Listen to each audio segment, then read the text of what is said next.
Bíblia, no Salmo 131.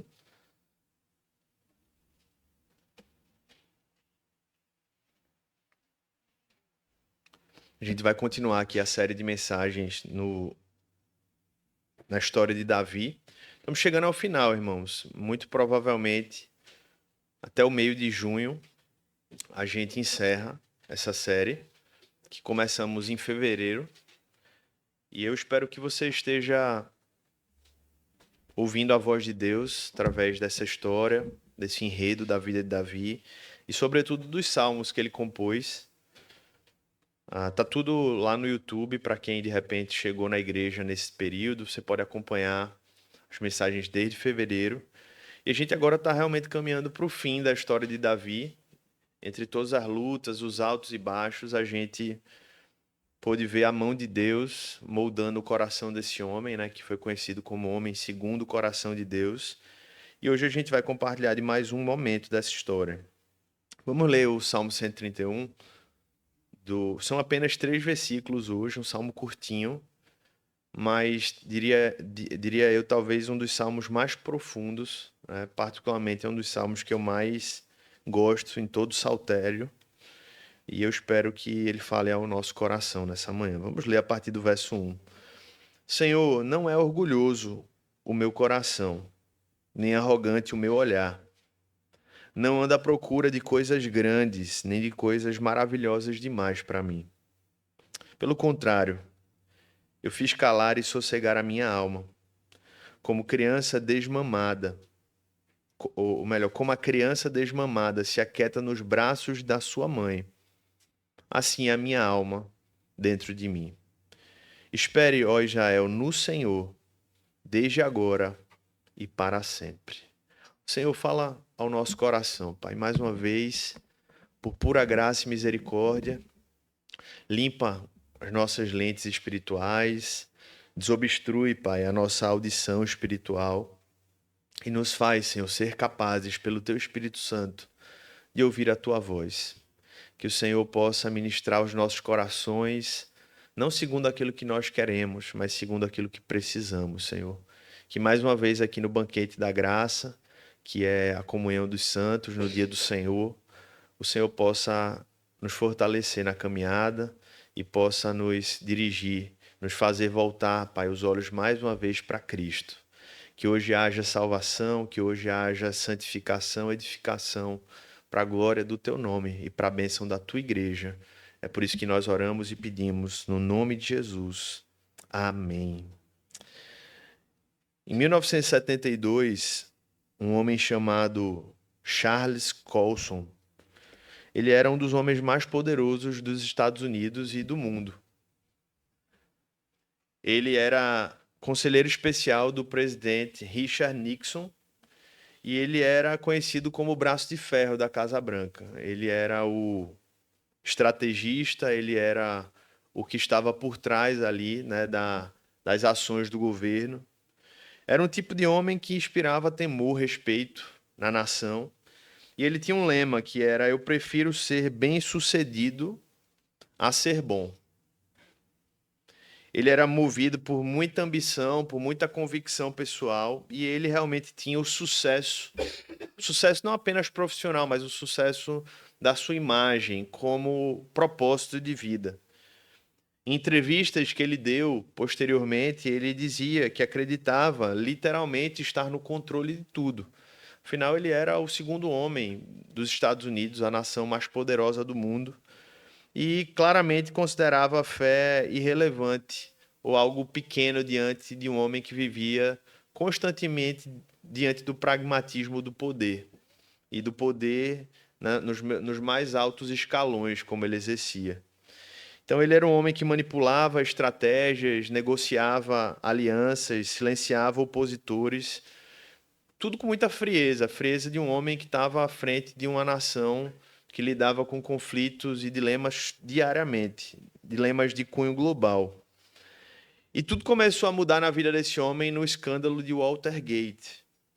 Ele foi conhecido, foi percebido nesse escândalo, e foi notado que parte das manobras ilegais que abalaram o governo dos Estados Unidos nesse escândalo foi principalmente movido por ele. Então ele foi indiciado e foi preso. E esse homem que controlava os bastidores de uma das maiores potências do mundo foi reduzido a um número no sistema penitenciário. E foi nesse período que ele recebeu um presente de um amigo. Esse presente era o livro chamado Cristianismo Puro e Simples, de C.S. Lewis. E ao lê-lo, aquele homem não apenas caiu em pranto, mas aquele homem foi alcançado pela graça de Jesus.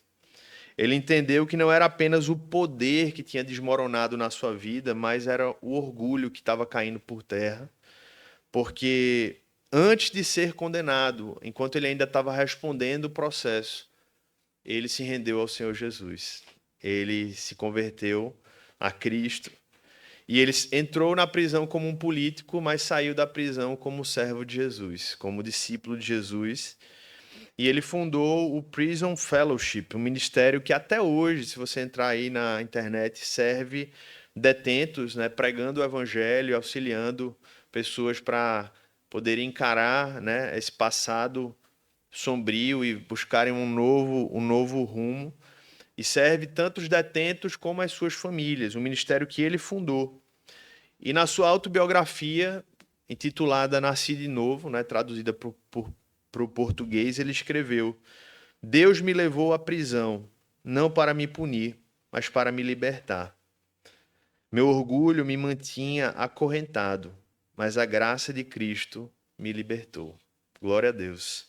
E essa história, irmãos, verídica, essa história que nós podemos encontrar num passado recente do nosso mundo, ela tem uma conexão muito clara com o Salmo 131. Esse salmo que a gente acabou de ler, de apenas 3 versículos, mas que reflete também uma trajetória semelhante do rei Davi. Davi já tinha vivenciado muitas coisas aqui. Não sabemos, diferente de alguns salmos, o momento exato que ele escreveu o Salmo 31, mas é muito provável, e aqui é uma conclusão minha, pelo enredo do salmo e pelo momento da história que a gente vai trabalhar de pano de fundo, é muita conexão, né? Eu confesso que não encontrei em comentários sobre isso, mas eu vi claramente o enredo, os sentimentos de Davi no Salmo 131 com o que a gente vai encontrar em 2 Samuel, no capítulo 24. Basicamente, Davi já tinha vivenciado tudo que a gente veio compartilhando, não vou ter tempo de recapitular tudo, mas um dos episódios mais recentes tinha sido a sua luta e a rebelião de Absalão. Ele consegue abafar aquela rebelião com o triste fim da morte do seu filho. E logo em seguida ele começou a retomar os seus avanços militares. Tanto é que nosso irmão Diógenes pregou semana passada sobre esses momentos posteriores de vitórias, de gratidão que Davi vinha expressando. E curiosamente, Davi, infelizmente, usou aqueles momentos de vitória de uma maneira que não foi tão proveitosa. Ele alimentou a força, a ideia de controle no seu coração, ao ponto de que nós encontramos em 2 Samuel capítulo 24 um episódio que prova o que Davi vinha alimentando em seu coração. E a gente encontra um coração que se deixou levar pelo orgulho. Basicamente, em 2 Samuel capítulo 24, a gente encontra um Davi que decidiu fazer um censo. Algo que não era tão incomum, inclusive em outros momentos da Bíblia. Se fazia censo para determinar o número de habitantes, de poderio militar. Mas claramente, pela própria reação de Davi, que nós vamos ver em breve, nós percebemos que aquele censo foi eivado, foi levado, era cheio de orgulho.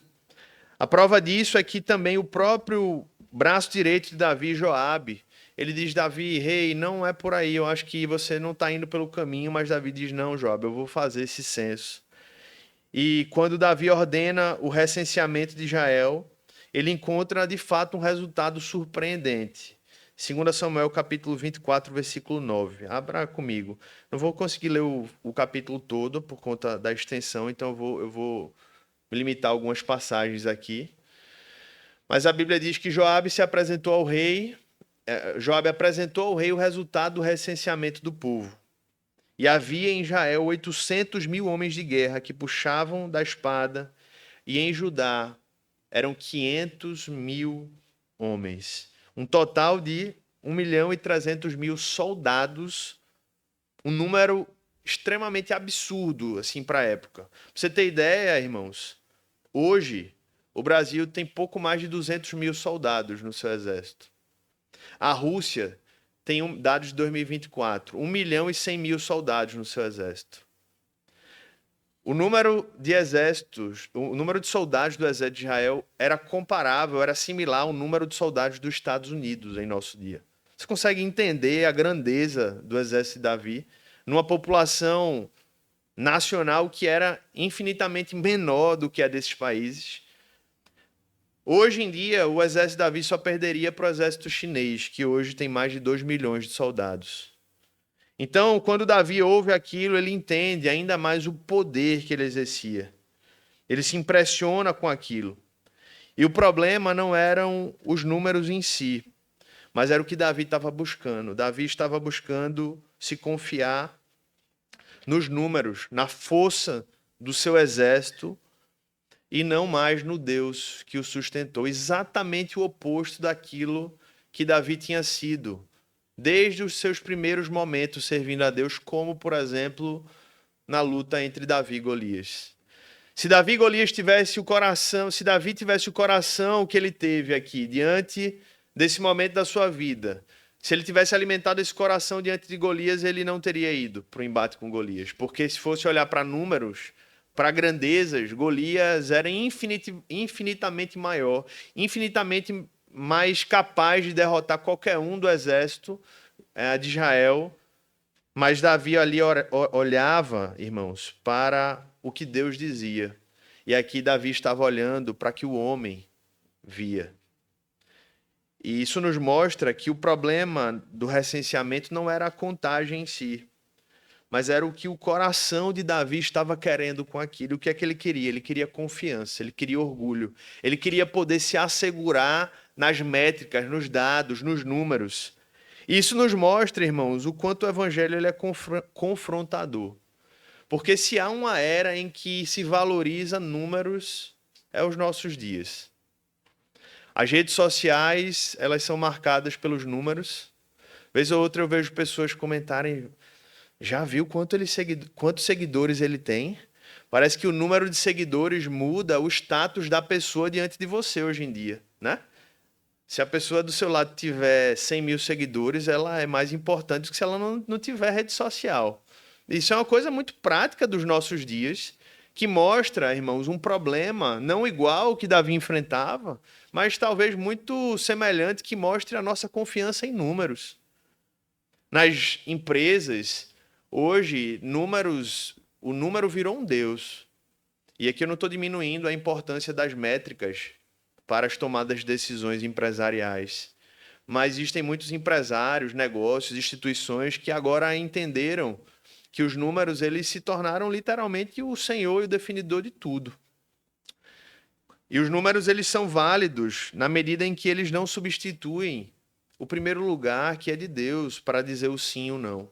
Os números podem nos dizer sim no estudo de mercado, mas se Deus disser não, continua sendo não. Amém, irmãos? Então, o evangelho ele é confrontador, porque ele mostra que, no final das contas, nem tudo que conta pode ser contado. E nem tudo que é contado, de fato, conta aos olhos de Deus. Os números, eles são meio, eles não são fim. E Davi aprendeu isso de uma maneira muito dolorosa, irmãos. Porque quando ele olhou para o tamanho do seu exército, ele se achou demais. Ele disse, agora ninguém pode me deter. 1.300.000 homens. Ninguém pode me derrubar. Mas Deus viu ali um coração fraco e um coração vaidoso. E o próprio Senhor Jesus nos ensinou isso, porque a maior parte do seu ministério foi dedicada a 12 homens. 12 homens. Jesus mostrou isso quando ele viu que, quando os discípulos disseram, olha, mestre, não dá. A gente só tem 5 pães e 2 peixinhos. E ele disse, não importa, números não importam para mim. Os números, eles estão nas minhas mãos e eu não estou nas mãos dos números. Pode mandar eles sentarem, porque todo mundo vai comer hoje aqui, mesmo só tendo 5 pães e 2 peixinhos. Porque Deus é o Deus que está acima dos números, irmãos. Jesus não se impressiona com números ou estatísticas. O que pode sim mobilizar Cristo são corações quebrantados, olhos humildes, porque ele não contabiliza sucesso como o mundo contabiliza. O Evangelho nos chama a um outro tipo de grandeza, irmãos, que é a grandeza da dependência, da humildade e da obediência, como nós encontramos no Salmo 131. Portanto, uma aplicação: não se deixe seduzir pela idolatria dos números. Use os números como meio, mas não use números como fim. Às vezes, o maior movimento do Espírito Santo, irmãos, é invisível às métricas humanas.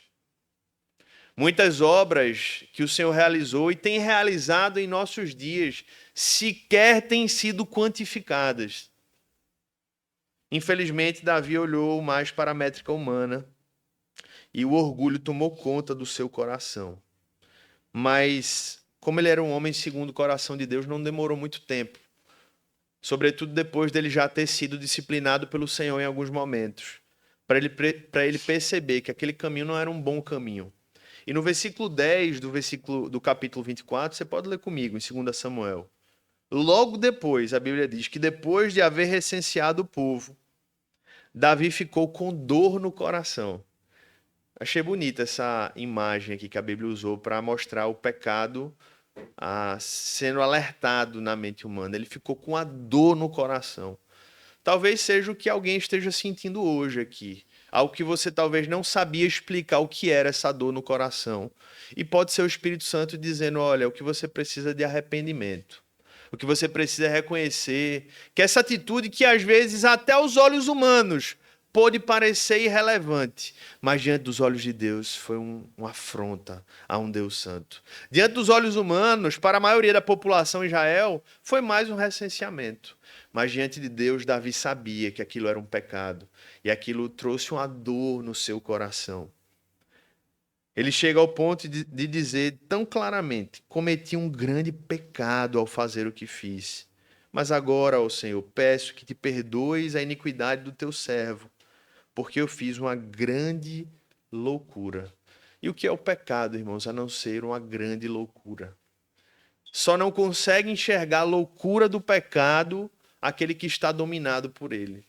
Basta a gente se afastar um pouco do pecado, que a gente percebe o quanto ele é louco, o quanto ele não faz sentido, o quanto ele não se sustenta, o quanto ele é incapaz de suprir aquilo que a gente busca. E qual foi a loucura de Davi? Mais uma vez, não foi contar pessoas, irmãos, mas foi confiar em si. Foi confiar no homem, foi confiar nas pessoas, no poder humano, ao invés de confiar em Deus. Sobretudo diante da história de Israel. Se você lê a história de Israel em todo o Antigo Testamento, você vê um povo que tinha uma característica. Qual era? Era um povo que nunca ganhava pela sua força. Era sempre Deus que intervia e era sempre Deus que dizia: olha, vocês achavam que vocês iam conseguir, mas eu precisei intervir nessa história, porque se fosse depender do tamanho do exército de vocês, da habilidade de vocês, vocês nunca iriam ganhar. Qual é o principal propósito da história de Josué rodando em Jericó com música? Não era para dizer que a principal lição daquela história não é dizer: olha como a música ela é poderosa. Você pode tirar aplicações para o louvor dali, mas a principal aplicação daquela história é: o homem é incapaz de resolver o seu problema e ele precisa sempre de Deus. Deus usou a música para mostrar que algo que era ilógico para vencer a guerra, ele usou de maneira ilógica para mostrar que o poder vinha dele. E é isso que nós precisamos aprender, irmãos, a confiar em Deus e não em nós. Mas Davi, quando faz aquela contagem, ele estava mostrando o que estava no seu coração. O pecado com Batseba foi um pecado da carne, mas o senso aqui foi um pecado de rebelião contra Deus. O orgulho o dominou. E o orgulho é o solo onde crescem todos os outros pecados. Foi assim no Éden e foi assim também na história de Davi. No versículo 11 a 13, a gente vê o profeta Gade confrontando Davi. Quando Davi se levantou pela manhã, a palavra do Senhor veio ao profeta Gade, vidente de Davi, dizendo: Vai e diga a Davi, assim diz o Senhor, eu lhe ofereço 3 opções, escolha uma delas para que eu execute contra você. Gade foi falar com Davi e lhe comunicou isso, dizendo: Você quer 7 anos de fome na sua terra, 3 meses fugindo dos seus inimigos que vão persegui-lo, ou 3 dias de peste na sua terra? Decida agora e diga que resposta devo dar ao que me enviou. Então, Davi foi dado a Davi aqui a opção de escolher o seu castigo, né? Algo que não é comum nas escrituras, mas o Senhor fez aqui. E Davi rapidamente disse, versículo 14: Eu estou em grande angústia. Porém, caiamos nas mãos do Senhor, porque muitas são as suas misericórdias, mas nas mãos dos homens não caia eu. Davi sabia que por mais difícil que fosse cair nas mãos de Deus, porque a própria Bíblia diz, terrível coisa é cair nas mãos do Senhor. Pior ainda era cair nas mãos dos homens, porque nas mãos de Deus havia justiça, mas nas mãos de Deus também há misericórdia e graça. E ele diz, Senhor, eu continuo nas tuas mãos. Isso tem tudo a ver, irmãos, com a nossa vida hoje, porque às vezes a gente cai, a gente erra, a gente falha. E uma das tentações diante do pecado é a gente agora querer trilhar o nosso próprio caminho, fazer do nosso jeito. E a gente se rebela contra as pessoas que nos amam, se rebela contra as pessoas que podem nos levar até Cristo, e a gente acha que o caminho de fazer do nosso jeito vai ser mais fácil. E Davi diz: Não, não, não, eu pequei, eu falei de novo, mas tem uma coisa que eu não perco de vista: eu sempre vou voltar para Deus, porque eu sempre sei que Ele vai me dar o melhor. Mesmo exercendo justiça, mesmo sofrendo de alguma maneira, eu sei que a misericórdia de Deus, ela é algo que Deus continua oferecendo e o mundo não tem. E ele se volta para Deus. E Deus envia uma praga sobre o povo e 70.000 vidas são ceifadas. E Davi aqui enfrenta a dor, irmãos. Não apenas de ver uma praga devastando o seu povo, mas ver 70.000 pessoas que ele sabe que morreram por sua culpa.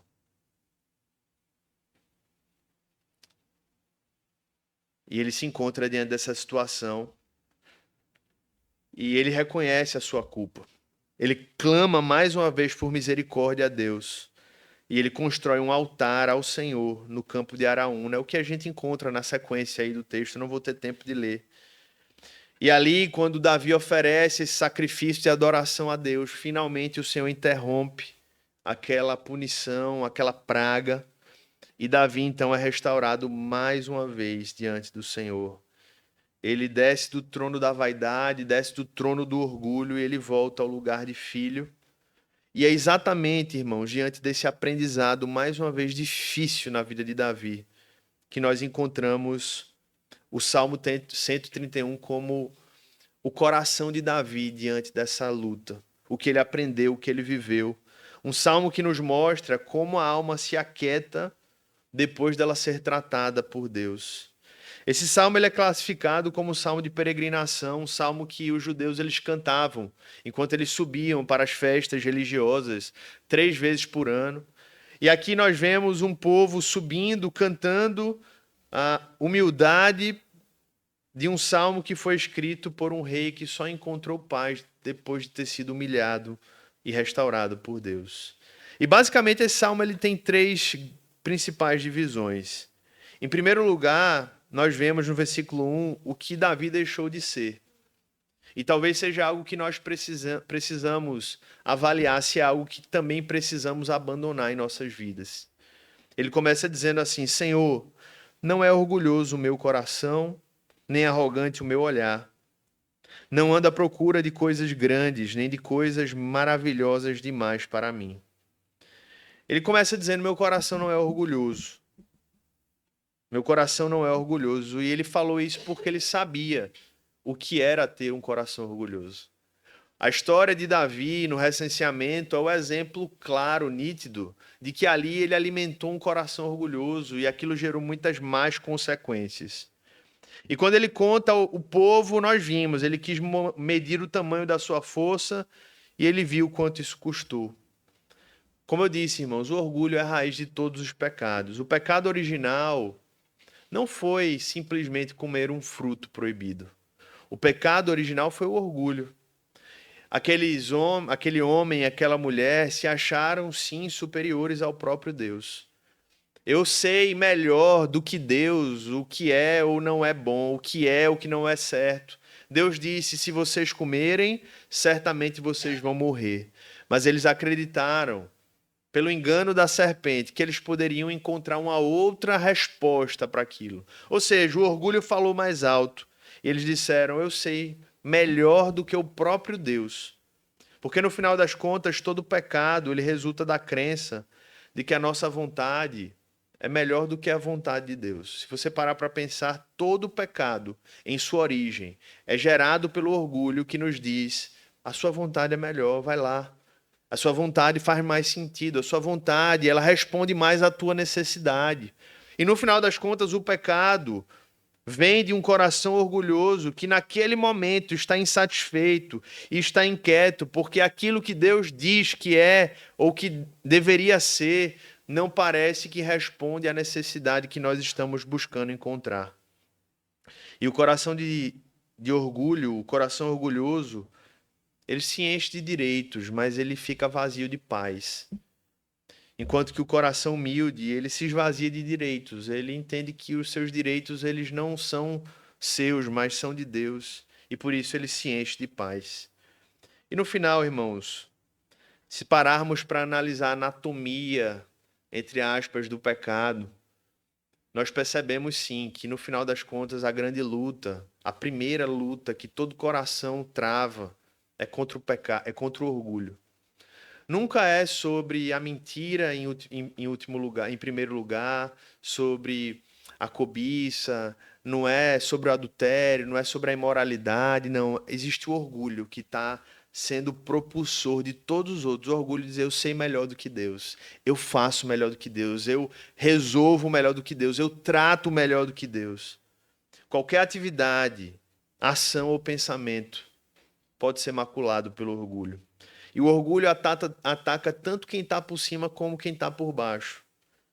John Piper disse que a vanglória é a resposta do orgulho ao sucesso, enquanto que a autopiedade é a resposta do orgulho ao sofrimento. Ou seja, não tem como fugir da tentação do orgulho.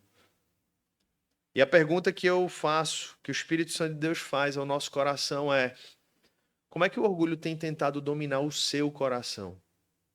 Pare para pensar os pecados contra os quais você luta. Tem orgulho aí por trás. Tem uma raiz de orgulho de dizer: Senhor, no final das contas, eu realmente tenho acreditado que é melhor desse jeito. E é por isso que eu continuo praticando. No final das contas, meu coração continua amando mais isso do que aquilo que o Senhor nos chama a amar. Como é que o orgulho tem tentado dominar o seu coração?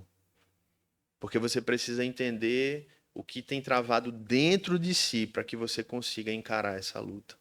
E Davi continua dizendo, ele não falou apenas sobre orgulho, ele falou da arrogância. E o que é a arrogância senão o orgulho colocado para fora? A arrogância faz com que a pessoa se ache maior que os outros. E nesse sentido, o arrogante ele sempre precisa estar se comparando. O combustível da arrogância é a comparação, irmãos. E ela não precisa ser pública, explícita, não. Ela pode estar no coração. Mas o salmista, ele conseguiu vencer. E ele disse: meus olhos não são arrogantes. Por isso nós percebemos que esse salmo muito provavelmente foi escrito depois dele ser tratado por Deus. Ele está dizendo ao Senhor: Pai, eu não tenho a necessidade de viver me comparando com os outros. E diante de tantas situações adversas, Davi com certeza foi tentado e muitas vezes caiu nessa comparação. Nas lutas com Saul, nas lutas com Absalão, nas lutas pelo poder do governo. Mas ele chegou nesse momento e disse: não é arrogante, Senhor, o meu olhar. E ele termina dizendo: não ando à procura de coisas grandes, nem de coisas maravilhosas demais para mim. E ele mostra que quando ele conseguiu lidar com o orgulho, com a arrogância no seu coração, ele conseguiu também reorientar as suas expectativas pelas coisas desse mundo. E se você parar para pensar, Davi não estava diminuindo, irmãos, aqui as capacidades humanas. Davi foi um grande rei, foi um grande militar, foi um grande músico, foi um grande líder. Se tem alguém que conseguiu realizar grandes feitos, foi esse homem. Então, em nenhum momento você vê Davi menosprezando os dons que Deus pode derramar sobre nós, para que nós sejamos usados por Ele, para abençoar esse mundo. Mas o que nós vemos aqui é uma redefinição, ou melhor, é uma redenção da ambição. Porque a ambição é uma palavra, às vezes, mal compreendida. Muitas vezes ela é utilizada apenas num termo pejorativo. Ah, fulano é muito ambicioso. Sim, a ambição ela pode ser muito pecaminosa se ela for marcada pelo orgulho. Mas existe uma ambição santa, irmãos. Existem ambições que podem ser marcadas pela glória de Deus, pelo bem da sociedade, pelo amor ao próximo, e essa ambição é santa. Essa ambição nos move a fazermos o que nós podemos de melhor pela nossa casa, a empreendermos para a glória de Deus, a servirmos a esse mundo com ambição, com intensidade, desde que isso não seja movido por orgulho e mobilizado em última instância para a minha própria glória. E é isso que Davi está dizendo aqui. Ele conseguiu redimir pelo Espírito Santo a sua ambição. E essa característica ela é muito bela, irmãos, porque Davi mostra que ele não estava buscando aqui, ele tinha conseguido lidar com o seu coração, de entender que ele não ia encontrar o seu propósito nas coisas desse mundo. Irmãos, não é o ministério, não é o serviço em uma equipe ministerial que vai satisfazer o teu vazio. Não é a tua promoção que de repente você está buscando na empresa que vai resolver a tua ansiedade crônica. Não é abrir o negócio dos sonhos que você está imaginando, que você diria, agora eu encontrei meu propósito. Ah, não é terminar o curso que você está fazendo, que vai te habilitar uma nova fase, que vai te satisfazer. Não, nada disso vai te satisfazer. Nada disso vai te satisfazer. E era isso que Davi disse, eu entendi que meu valor não está nas coisas do que eu faço, não está nas coisas que eu tenho, não está naquilo que as pessoas falam sobre mim. Mas é isso exatamente que o homem sem Deus, ou o homem que está sendo tentado a viver sem Deus, ele busca. Ele busca propósito nas coisas desse mundo. É exatamente o que está em Gênesis 11, irmãos, na Torre de Babel. O que é a Torre de Babel, se não quando eles olham e dizem, vamos construir uma cidade, uma torre, cujo topo chega até onde? Até os céus, para que tornemos célebre o nosso nome. O que é isso? É a busca por satisfazer seus desejos de propósito, de sentido em empreendimentos humanos. E a verdade, irmãos, é que corações orgulhosos e olhos arrogantes, como Davi fala, que tinha conseguido trabalhar em sua vida, geram pessoas insatisfeitas, constantemente insatisfeitas consigo, com os outros, murmurantes. E a partir daí elas passam a se lançar em projetos que são grandiosos, mas que são vazios por trás. Pessoas angustiadas com a sua vida sem propósito se lançam em aventuras de todo tipo, de toda ordem, profissional, religiosa, relacional, porque acreditam que vão encontrar resposta, sentido, propósito naquilo. Mas elas não vão, irmãos. E Davi, ele já nos diz assim, olha, eu não ando à procura de coisas grandes, nem de coisas maravilhosas demais para mim, porque eu entendi que não é isso que vai resolver o meu problema. E note que quando ele fala isso, ele também não está diminuindo o poder de Deus para realizar grandes coisas, irmãos. Davi viu Deus fazer grandes coisas. Mas nós poderíamos ler esse salmo mais ou menos da seguinte maneira. Coisas grandes e maravilhosas demais para ele era simplesmente aquilo que Deus não o chamou para fazer. Porque as coisas grandes, como se tornar um rei de uma grande nação, não era grande demais para ele. Por quê? Porque Deus tinha chamado ele para aquilo. Então, se Deus ele chamou, ele capacita, ele abre as portas, ele resolve. Então, Davi disse: Senhor, tu me chamou para ser rei. Então, eu entendo que isso não é grande demais para mim, porque o Senhor me botou aqui. Mas as coisas que o Senhor não tem me chamado para fazer, por mais grandes que elas sejam, elas são maravilhosas demais para mim, porque não é o teu propósito, Senhor, para a minha vida. Jeremias 32, 27 nos mostra, irmãos, nesse sentido, que de fato não existe nada que nós deveríamos temer se Deus nos chamou.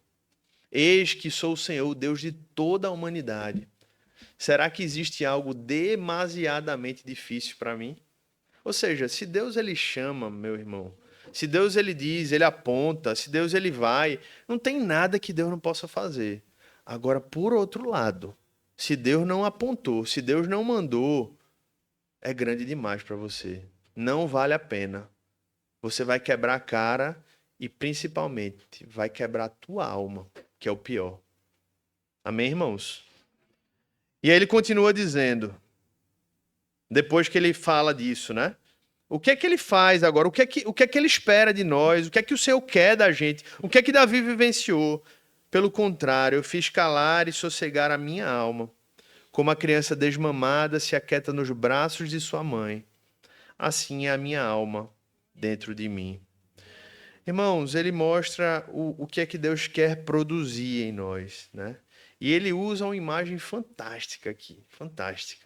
Uma das imagens mais belas que nós encontramos nos Salmos. Ele usa a imagem de uma criança recém-amamentada. E aqui os pais vão ter mais facilidade, né, de aplicar essa mensagem à sua vida. Porque quem já viu uma criança recém-amamentada, talvez as mães ainda mais, né, porque vem o ato ali de retirar, né, uma criança do momento de estar mamando, e vem literalmente aquele momento ali, onde ela cessa o ato de mamar e normalmente, na maioria dos casos, ela acaba aquele momento já dormindo, né? Ou já dormiu antes de terminar, na verdade. Ela já está tão satisfeita que ela dormiu e você não sabe se ela parou de mamar para dormir ou se ela dormiu ou se ela parou de mamar porque dormiu. Né? Quem é pai sabe disso.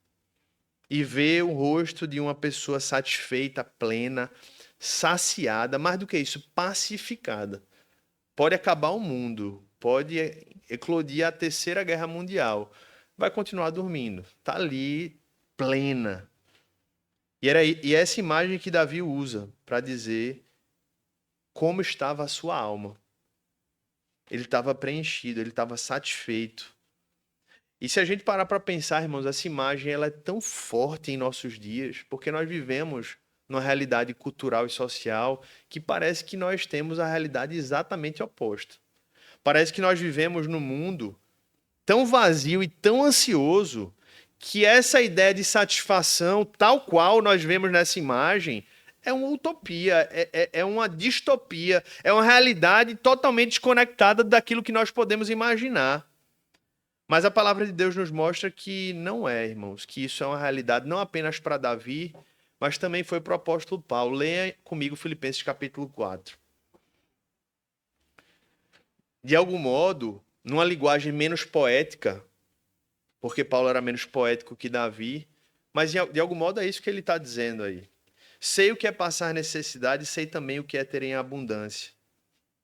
Versículo 12. Aprendi o segredo de toda e qualquer circunstância, tanto de estar alimentado como de ter fome, tanto de ter em abundância como de passar necessidade. Não importa a circunstância, tudo posso naquele que me fortalece. E o que é que ele está dizendo com isso? Eu estou satisfeito em qualquer situação. Ele está falando das dificuldades que ele enfrentava, das privações, todas as lutas que ele enfrentava no ministério. Ele diz assim, não importa, eu continuo satisfeito. Deus continua sendo minha torre forte, minha fortaleza. Por quê, irmãos? Porque a graça de Cristo nos basta. E Paulo escreveu isso dentro de uma prisão. dentro de uma prisão. O que me lembra de um episódio de Basílio, bispo de Cesareia, no século IV, quando ele foi ameaçado pelo imperador romano de confisco de bens, exílio, tortura e até morte. Recebeu esse comunicado. E ele respondeu dizendo: a única coisa que eu possuo que poderias confiscar são estes farrapos e alguns livros. Tampouco podes me exilar, pois onde quer que me mandes, serei hóspede de Deus. E quanto às torturas, meu corpo já está morto em Cristo. A morte me fará um grande favor, pois me levará mais rápido à presença de Deus. O homem satisfeito, irmãos. E no Novo Testamento, essa figura da criança que nós vemos aqui, ela é usada pelo próprio Senhor Jesus como um exemplo de confiança, de dependência. Porque é exatamente isso que o nosso Pai, o nosso Senhor, espera dos seus filhos. Uma criança que se sente segura com o seu Pai, se sente satisfeita. E esse é o coração do Salmo de Davi. Ele está dizendo: eu aprendi a confiar, eu aprendi a descansar, eu aprendi a me satisfazer em Deus. Em Deus. Ele não quer mais entender tudo, ele não quer mais controlar tudo, ele não quer mais provar nada, porque a sua alma agora encontrou descanso em Deus. E aí vem a pergunta para nós: e você, já aprendeu a descansar? O quanto ainda você tenta controlar? Sua alma está mais parecida como de uma criança satisfeita ou como um adulto agitado que tenta controlar tudo e todos? Qual foi a última vez que você literalmente descansou em Deus? Que a nossa alma seja como a criança recém-amamentada, meus irmãos, pelo poder do Espírito Santo. Mas como? O próprio salmista termina dizendo: espere, ó Israel, no Senhor, desde agora e para sempre.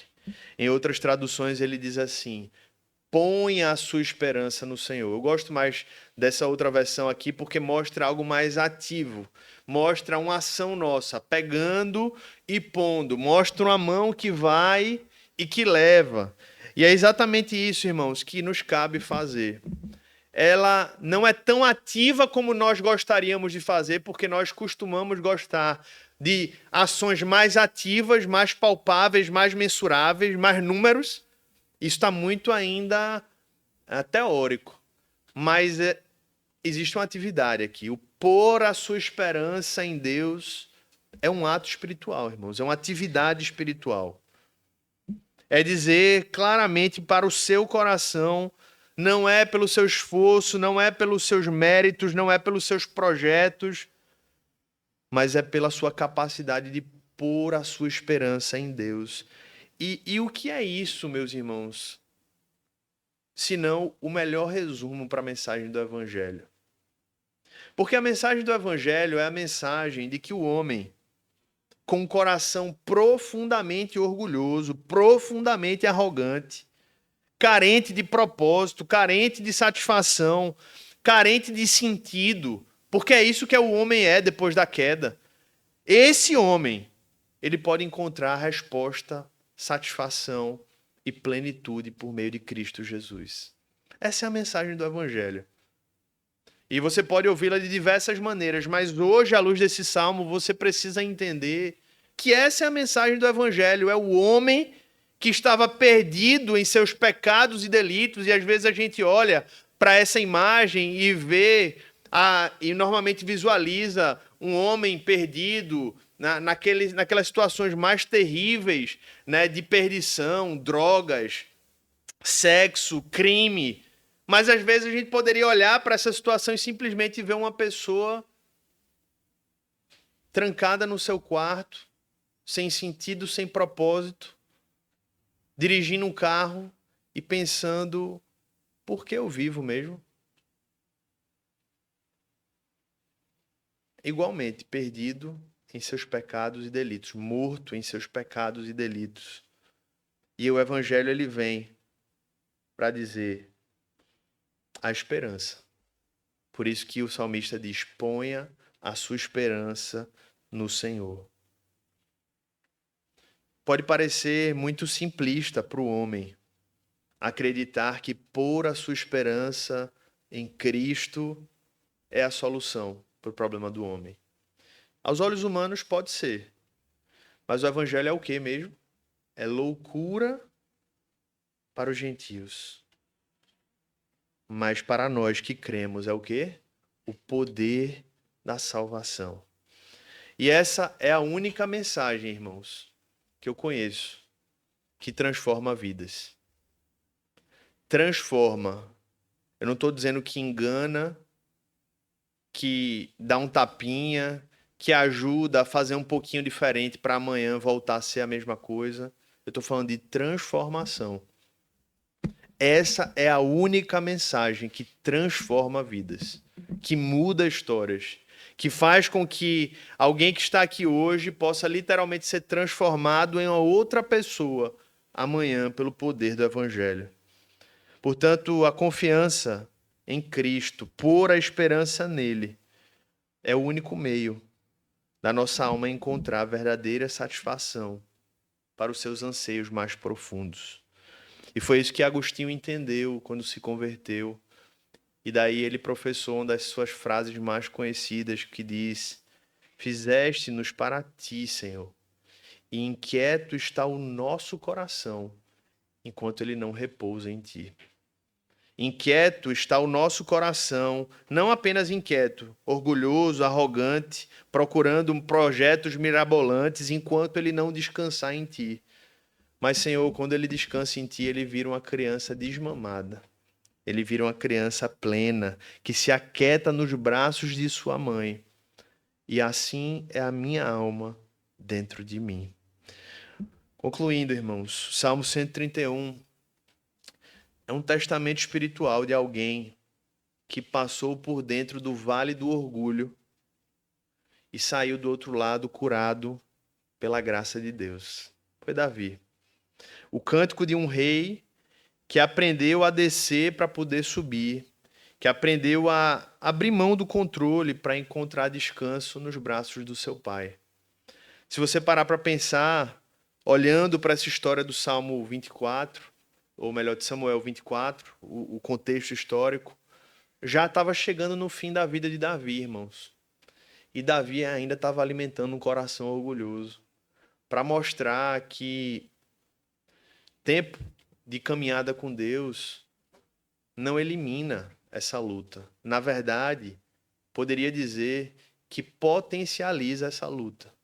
Porque quanto mais a gente caminha com Deus, mais a gente começa a se achar capaz de compreender, discernir e mapear Deus. Ah, não, eu já fiz, eu já fiz muito retiro. Não, eu já ouvi esse salmo que o pastor está pregando, eu já ouvi 5 vezes. Eu já inicio o sermão já sabendo como é que vai ser. Não, esse curso que estão me chamando eu já fiz, já dei aula, inclusive. Era o que Davi talvez estava passando. Senhor, já enfrentei luta com Golias, eu já vi Saul, eu já suportei Saul, eu já enfrentei meu filho. Senhor, eu já sei tudo, eu sou um rei muito experiente. E ele mostra que foi exatamente num dos momentos que ele estava mais avançado aos olhos humanos, que mais o seu coração estava perdido. Portanto, meus irmãos, precisamos desejar ser como essa criança desmamada desde o primeiro dia da nossa jornada com Cristo, mas principalmente até o último. Principalmente até o último. Principalmente até a linha final, porque a fé cristã, a jornada com Cristo, como eu sempre digo, não é uma corrida de 100 metros, é uma maratona. É uma maratona. E a gente precisa ir caminhando. E a cada quilômetro que a gente caminha, a gente diz: Senhor, sonda o meu coração, vê se há em mim algum caminho mau. Vê se o orgulho está me dominando, Senhor. Vê se a arrogância está me possuindo. Então eu digo para você, meu irmão, se a sua alma hoje está pesada, ansiosa, inquieta, se você sente que precisa provar algo para Deus, para os outros ou para si mesmo, ouça esse conselho de Davi. Ponha a sua esperança no Senhor desde agora e para sempre. Para sempre. Você olhar lá para o futuro e você dizer, Senhor, não é apenas sobre hoje, eu quero ser fiel a Ti todos os dias. Eu quero caminhar com o Senhor todos os dias. Eu quero que o Senhor acalme e pacifique a minha alma todos os dias. Porque Ele é o único, meu irmão, que pode transformar a alma agitada em um descanso profundo. E Ele é o único que pode tratar o coração orgulhoso e torná-lo como o de uma criança. Que o Senhor nos abençoe, que o Senhor quebrante o nosso coração se for necessário, porque Ele fez isso com Davi. Davi viu cenas terríveis para chegar até lá. Charles Colson passou por situações terríveis. Só ele sabe o que ele passou naquela prisão. Mas o Senhor o levou até Cristo por meio daquele momento, por meio daquela dor. Que o Senhor trate os nossos corações e que nós tenhamos corações como o dessa criança desmamada, que se aquieta nos braços da sua mãe e que agora vive satisfeita na presença do nosso Deus. Deus nos abençoe. Vamos orar. Feche seus olhos e vamos orar ao Senhor nesse momento. Quero convidar você a me acompanhar nessa oração, a orar junto comigo. Senhor Deus, estamos aqui e sabemos que nós somos feitos do mesmo material que era o de Davi. Somos carne e osso e dentro de nós existe, Pai, uma luta contra a obra do Teu Espírito em nossas vidas. Em primeiro lugar, eu te peço por aqueles que porventura estão entre nós, mas que sequer lutar eles conseguem, porque sequer têm o Espírito Santo em suas vidas. E eu sei, Pai, que essas pessoas que porventura estão aqui hoje, mas ainda não são discípulos Teus, não foram batizados, Pai, como prova da vida com Cristo, eles sequer conseguirão dar um passo para lutar contra o orgulho, porque eles ainda são escravos, Pai, do pecado, e por consequência são escravos do poder do orgulho em suas vidas.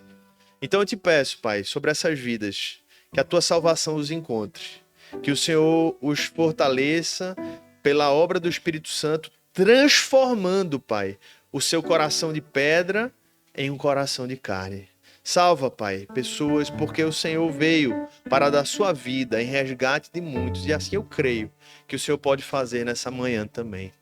Eu oro também por aqueles irmãos, Pai, irmãs, que hoje chegam aqui e que talvez se identificam muito, Pai, com um coração que trava lutas profundas contra o orgulho, contra a arrogância ou simplesmente contra projetos que se levantam não, Pai, para a Tua glória, mas para buscar satisfazer um propósito que não encontra sentido na vida dessa pessoa.